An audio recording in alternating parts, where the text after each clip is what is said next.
কি আয়োজন ইফতারি, এই ইফতারির আয়োজনে সকলেই আপনারা মেহমান। এখানে কে কোন গাছের, কে বড় চাকরি করে, কে ছোট চাকরি করে, কে রিক্সা চালায়, কে দোকানদারি করে, কে সবজি আছে, এটা দেখার সুযোগ নাই। আমরা এখানে যারা আছি ভ্রাতৃত্বের বন্ধনে সকলে মুসলমান, রোজার ইফতার নিতে আসি, আমরা এখানে সকলেই মেহমান। তো যাই হোক, আমি আপনাদেরকে প্রায় 1 মাসের মতো হতে যাচ্ছে এই অনুষ্ঠানটা পরিচালনা করে আসতেছি।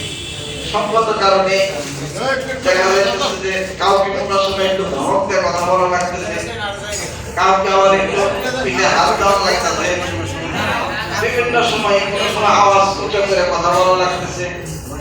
তো সর্বপ্রথম কথা বলতেছি যেটা, এই ধরনের আচরণ এটা একান্তই আমার পরিচালনার ক্ষেত্রে যখন যেটা প্রয়োজন করে সেটাই করি, কারোর প্রতি কোনো বিদ্বেষ বা কোনো আক্রোশ নেই না। আপনাদের কারোর মনে যদি কোনো কষ্ট লেগে থাকে তো এটাও ক্ষমা সুন্দর দৃষ্টিতে দেখবেন।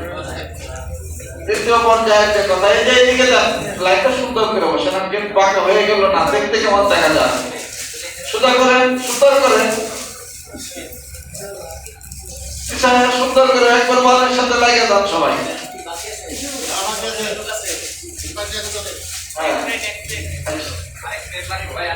এখন আমি আপনাদের কাছে একটা আহ্বান করতে চাচ্ছি। এই আহ্বানটা হচ্ছে,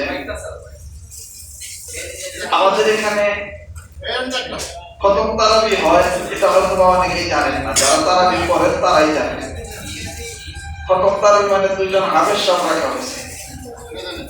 তো অনেক মসজিদে অনেক ভালো রকম একটা সম্মানী হাদিয়া ওনাদেরকে দেয়, আমরা সেটা দিতে পারি না। বিগত 20 বছর যাবত এটা আমাদের একটু কষ্ট লাগে।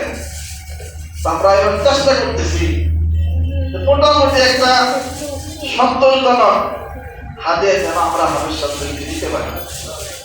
আমি আপনাদের সকলের দৃষ্টি আকর্ষণ করতেছি, কারোর প্রতি কোনো জুলুম না, এরকম এত প্রেসার না, আপনাদের আন্তরিকতা এটা হবে আমাদের পুঁজি, আপনাদের মহব্বত, আপনাদের ভালোবাসা।